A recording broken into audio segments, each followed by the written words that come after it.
பாண்டிச்சேரியில் ஒரு ஃபங்க்ஷன் நடந்தது. அப்போ அந்த ஃபங்க்ஷனுக்கு அப்போ யோகி ராம் சரத்குமாரை கூப்பிட்டான். வெங்கட சுப்பிரமணியம் இருந்தார், தமிழ்நாடு கவர்மெண்ட்டில் கூட எஜுகேஷனில் இருந்தார், ஆர் வெங்கட்ராமனுடைய பர்சனல் செக்ரட்டரியாக இருந்தார்.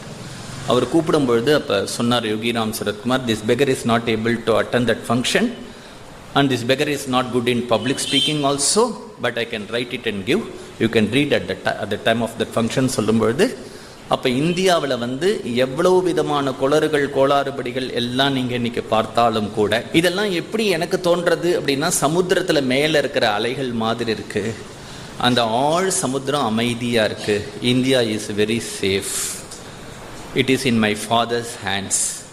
ஒரு காலத்தில் பகவானுடைய பார்வை ஜப்பான் மேலே விழுந்தது, அமெரிக்கா மேலே விழுந்தது, அந்த கண்ட்ரிலாம் ஃப்ளரிஷ் ஆச்சு. என்னுடைய அப்பாவுடைய பார்வை இப்போ இந்தியா மேலே விழுந்துருக்கு. India is going to flourish, not only spiritual wealth அப்படின்னு சொல்லி